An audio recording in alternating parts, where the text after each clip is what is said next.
এডুটেক্স নিরঞ্জন YouTube চ্যানেলে আপনাদের স্বাগত। অ্যাসেসমেন্ট ইয়ার 22-23 যারা অলরেডি ট্যাক্স ফাইল করে ফেলেছেন তাদের যদি রিফান্ড থেকে থাকে এবং এরকম মেসেজ যদি কারো আসে, কীরকম মেসেজ?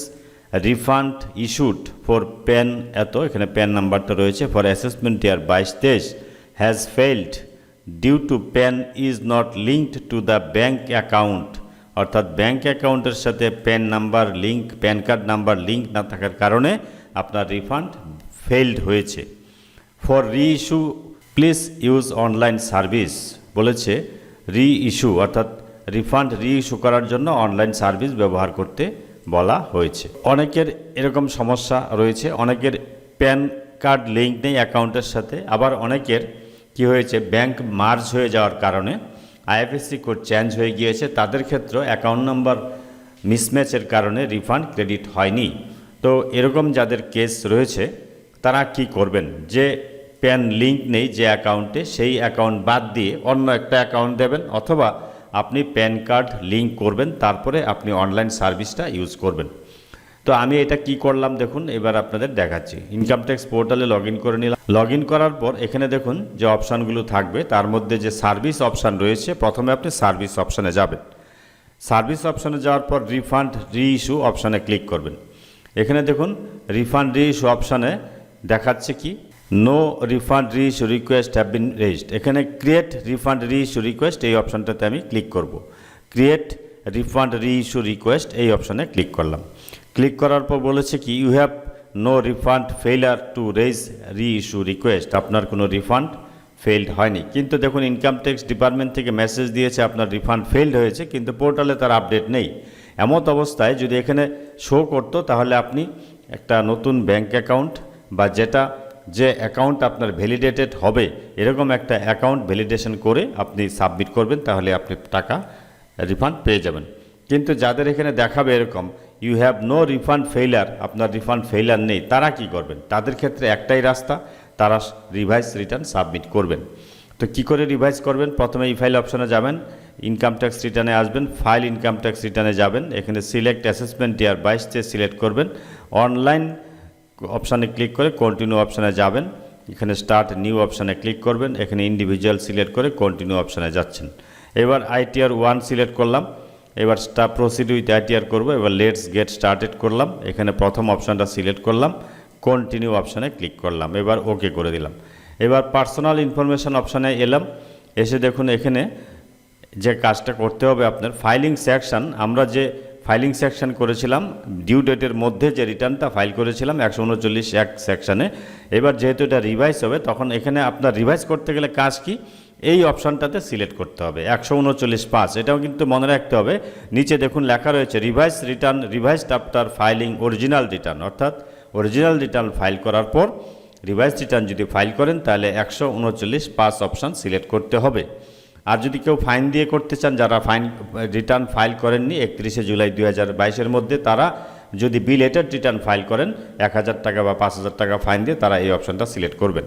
তো ওনার যেহেতু ফাইন লাগবে না, কারণ হচ্ছে উনি ডিউ ডেটের মধ্যে রিটার্নটা সাবমিট করেছিলেন, কিন্তু প্যান কার্ড লিঙ্ক না থাকার কারণে রিফান্ড ইস্যু হচ্ছে না, এটা ইনকাম ট্যাক্স ডিপার্টমেন্ট থেকে এই মেসেজটা দিয়ে জানানো হয়েছে ওনাকে। তো যাই হোক, আমি এখানে তাহলে 139(5) সিলেক্ট করব। সিলেক্ট করার পর enter receipt number of original return, এখানে দুটো কাজ রয়েছে। এখানে receipt number of original return, অর্থাৎ আপনি যখন অরিজিনাল রিটার্ন ফাইল করেছিলেন, আপনি যে অ্যাকনোলেজমেন্টটা ডাউনলোড করেছিলেন সিঙ্গেল পেজের, যার মধ্যে নিচে লেখা থাকে লাল কালি দিয়ে don't send this to CPC Bengaluru, এখানে দেখবেন একটা অ্যাকনোলেজমেন্ট নাম্বার রয়েছে, বড় একটা নাম্বার রয়েছে, এই নাম্বারটা এখানে বসিয়ে দেবেন। আর চুজ ডেট, যে ডেটে ফাইল করেছিলেন, ধরুন আপনি যদি ডেট ধরুন আপনি ফাইল করেছিলেন জুলাইয়ের 25 তারিখ, তাহলে এখানে 25শে জুলাই 2022 সিলেক্ট করবেন, আর অ্যাকনোলেজমেন্ট নাম্বারটা এখানে পুট করবেন।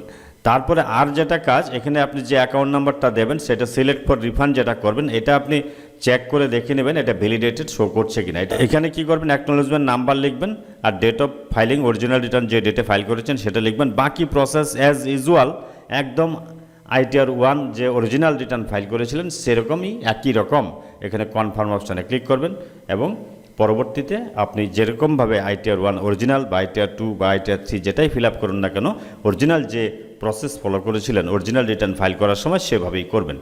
তো এই যে অ্যাকাউন্টটা, প্রথমে আপনাকে এই অ্যাকাউন্টটা কিন্তু ভ্যালিডেট আছে কিনা চেক করে নিতে হবে। যদি ভ্যালিডেট না থাকে তাহলে আপনি নতুন করে অ্যাড করে নেবেন। তো আমি অ্যাকাউন্টটা কি করে চেক করব ভ্যালিডেট আছে কিনা?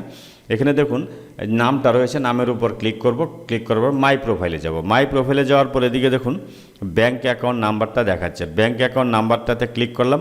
ক্লিক করার পর দেখুন এখানে ব্যাঙ্ক অ্যাকাউন্ট দেখাচ্ছে ভ্যালিডেটেড অ্যান্ড ইভিসি অ্যানাবেলড, ভ্যালিডেটেড হয়েছে এবং ইভিসি অ্যানাবেলড হয়েছে। তাতেই সমস্যা নাই, নমিনেট ফর রিফান্ড করাই আছে। এবার আপনি পরবর্তী স্টেপ যেভাবে আমরা অরিজিনাল রিটার্ন ফাইল করি সেভাবে রিটার্নটা ফাইল করে দেবেন। তাহলে আপনার কিন্তু রিফান্ড আপনার যে টাকাটা থাকবে সেটা কিন্তু প্যান কার্ড লিঙ্ক না থাকার কারণে যেটা ক্রেডিট হয়নি সেটা কিন্তু ক্রেডিট হয়ে যাবে। তো এটা আমি রিভাইজ করে দিয়েছি। আমাদের গ্রুপের একজন মেম্বার আমাকে ফোন করে সমস্যাটা জানিয়েছিলেন।